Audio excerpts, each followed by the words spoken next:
Hello అందరికీ welcome to my channel mercy honey. ఇదిగోండి మొత్తం వాల్స్కున్న క్యాలెండర్స్, మోటో కార్డ్స్, వాక్యాలు, ఫొటోస్ అన్నీ అయితే క్లియర్ చేసేసామన్నమాట. ఇంకా చిన్న చిన్నవి అయితే ఉన్నాయి.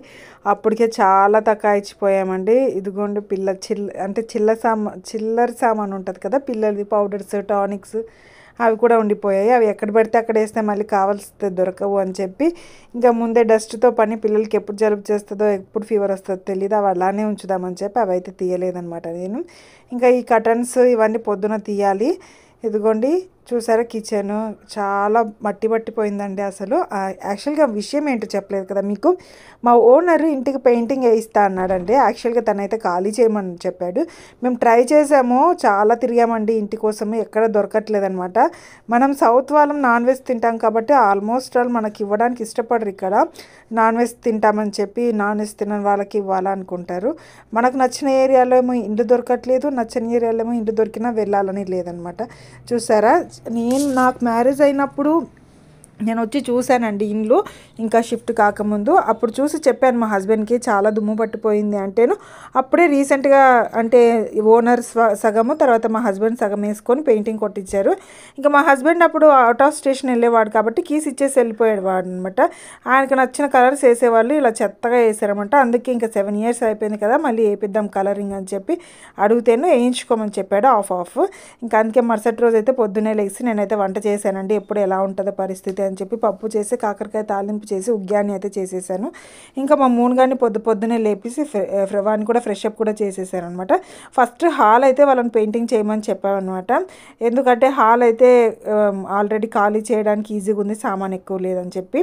మా పిల్లలు ఎక్కడ పడితే అక్కడ గీసేయడాలు, ఇదిగో ఇలా పొక్కులన్నీ పోయాయండి పెయింటింగ్కి. మరి అలా ఎందుకైందో నాకైతే తెలియదు. అక్కడ మొత్తం ఈ పుట్టి అంట, ఇక్కడ గుజరాత్లో పుట్టి అంటారండి, తెలుగులో ఏమంటారో నాకైతే తెలీదు, అది పెట్టారనమాట. మా ఇద్దరు పిల్లలు ఫుల్ డ్రాయింగ్ వేసేసారండి గోడల మీద. అది ఎంత తుడిచినా పోవట్లేదు అనమాట. నేను ఆల్రెడీ ముందే వాష్ చేసి చూశాను, పోలేదని చెప్పి ఇంకా పెయింటింగ్ కొట్టిద్దామని చెప్పి అయితే ఫిక్స్ అయిపోయాము. అలా పెయింటింగ్ వేసిన దగ్గర, పొక్కులు పోయిన దగ్గర అంతా ఇలా పుట్టింగ్ వేసి తర్వాత అస్తరంట వైట్ పెయింట్ వేసారనమాట. అంటే మేము మొత్తం వైట్ పెయింటే కావాలని చెప్పాము, మొత్తం హౌస్ మొత్తము.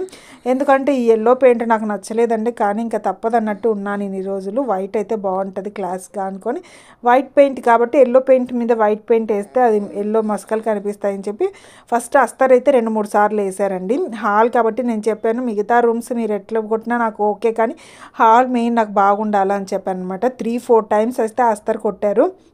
అస్తర్ కొట్టిన తర్వాత వైట్ పెయింట్, తర్వాత ఆఫ్ వైట్ తీసుకొచ్చారు, క్రీమీ వైట్ తీసుకొచ్చారు. నాకు ఏవీ నచ్చలేదండి, నాకైతే ఫుల్ వైటే కావాలని చెప్పాను. చూసారా, 1 wallకి మాత్రం ఇలా బేబీ పింక్ వేయించారండి. భలే క్లాస్గా అనిపించింది నాకైతే. అసలు అందరు ఆ పింక్ కలర్ వేయించగానే విండోలో నుంచి అయితే బయటకు కనిపిస్తుంది అనమాట.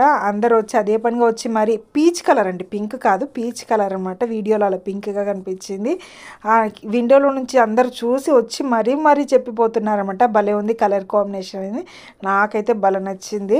యాక్చువల్లీ నేను వాల్కి పెయింటింగ్ వేయిద్దాం అనుకున్నానండి మా ఓన్ ఖర్చులతోనే పిల్లలది, కానీ మేము ఎప్పుడు ఖాళీ చేస్తామో తెలియదు కదా. తర్వాత అయితే వాళ్ళు ఉంచుకుంటారో వారు ఎలా చేస్తారో తెలియదు, వద్దులే అనుకున్నాం అనమాట. కానీ ఇంకా అందుకే ఇలా ప్లెయిన్గా పీచ్ కలర్ వేయించాను, భలే అనిపించింది నాకు. ఇంకా సెకండ్ రోజు అయితే ఇదిగోండి బెడ్రూమ్ అయితే తీసుకున్నారు. అబ్బా, బెడ్రూమ్ కబోర్డ్స్ ఖాళీ చేసేసరికి బెడ్రూమ్లో సామాన్ ఏం లేదండి, జస్ట్ ఒక బెడ్ 2 chairs అయితే ఉన్నాయి. కానీ కబోర్డ్లో సామాన్ ఖాళీ చేయడానికి నాకు తల ప్రాణం తోక్కొచ్చిందండి బాబు. ఇంకా లోపల కబోర్డ్లో చేయించి చాలా రోజులే అయిందనమాట. లోపల అలానే బండలు ఉండిపోయాయి. మా హస్బెండ్ వద్దులే అన్నాడు, కానీ బండలు ఏం బాగుంటుంది, పెయింటింగ్ వేయిస్తే బాగుంటుంది అన్నట్టు నేనైతే పట్టుబట్టి వేయించానమాట. నాకైతే తర్వాత అనిపించింది ఎందుకర్రా వేయించాను అని. చాలా అండి, అసలు కబోర్డ్లో నుంచి తీసిన సామానే నాకు చాలా ఎక్కువ అయిపోయింది ఇంట్లో ఉండే సామాన్ కంటే. బాబోయ్, చాలా అంటే చాలా విసిగిపోయాను. భయపడింది ఏంటంటే మా చిన్నమ్మాయికి డస్ట్ ఎలర్జీ చాలా ఎక్కువ అండి, తొందరగా సిక్ అయిపోతుంది అన్నమాట డస్ట్ వల్ల. తను సిక్ అవుతుందని చెప్పి నేను తన గురించి చాలా జాగ్రత్త తీసుకునేసరికి నేను సిక్ అయిపోయాను అనమాట. వాళ్ళ నైట్కి 101 దాకా ఫీవర్ వచ్చిందండి. చూసారా, ఎక్కడ సామాన్ అక్కడ అడ్జస్ట్ చేసుకొని ఉండాల్సి వచ్చిందనమాట. యాక్చువల్గా ఇల్లు ఖాళీ చేయమని చెప్పారు, కానీ చేసింటే బాగుండు అనిపించింది. కానీ ఇల్లు దొరకకపోయేసరికి ఇంకా అలానే ఉండిపోవాల్సి వచ్చిందండి. ఒక్కదాన్ని పిల్లల్ని చూసుకోవాలి, పొద్దున్నే వంట చేయాలి, ప్లస్ ఇవన్నీ సర్దుకోవాలంటే చాలా సిక్ అయిపోయానండి. ఈ వాల్కి అయితే పర్పుల్ కలర్ సెలెక్షన్ అయితే మా పెద్దమ్మాయి సెలక్షన్ అనమాట. నేనైతే వద్దులే మొత్తం వైటే వేయిద్దామంటే తను ఒప్పుకోలేదు. లేదు మమ్మీ బెడ్రూమ్లో కూడా ఒక వాల్కి ఏదైనా కలర్ వేయించు అంటే, ఇంకా సరే నీ ఇష్టం నువ్వు సెలెక్ట్ చేసుకో అంటే పర్పుల్ అయితే సెలెక్ట్ చేసుకుంది. ఇది కూడా చాలా బాగానే అనిపించింది అనమాట నాకు. ఇంకా ఆ రోజు అయితే ఈవినింగ్ కబోర్డ్స్ మొత్తం పెయింట్ చేశారండి. కాబట్టి ఆ రోజు నైట్ మొత్తం కబోర్డ్స్ సర్దదని చెప్పారు. కాబట్టి ఆరినంత మట్టుకైతే సర్దాను, కానీ ఇంకా ఆరనివి అయితే వదిలేశాను నేను. ఇంకా మరుసటి రోజు సర్దుకుందామని చూస్తాను, మొహం మొత్తం పీక్కపోయిందండి. అసలు ఓపిక లేదు ఏ పని చేసుకోవడానికి. కానీ అలా అతి కష్టం మీద ఇంకా లెగిసి చేసుకోవాల్సి వచ్చింది. ఇంకా ఇంట్లో అలా వదిలేలేం కదా అని చెప్పి మా మూన్ గార్డ్ని ఇంకా అలా ఫోన్ ఇచ్చి బిజీ చేయాల్సి వచ్చిందండి. ఫోన్ అయితే ఇవ్వకూడదు, కానీ నేనున్న కండిషన్ అలాంటిదన్నమాట. ఇంకా ఆల్మోస్ట్ ఆల్ కబోర్డ్ అయితే సర్దేశాను. ఇంకా కొన్ని బట్టలు అయితే అలానే ఉండిపోయాయండి.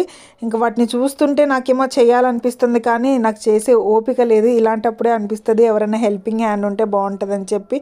ఈ అబ్బాయిలో అదే బాగుంటుందండి పని. పొద్దున ఆఫీస్కి వెళ్తారు, మళ్ళీ ఈవినింగ్ వస్తారు. కానీ ఇంట్లో గొడ్డు చాకరీ చేసుకొని చావాలంటే నువ్వేం చేస్తున్నావు ఇంట్లో ఉండే అంటారే, కానీ చేసే వాళ్ళకే తెలుస్తుంది ఆ పెయిన్ అంటే ఏంటో.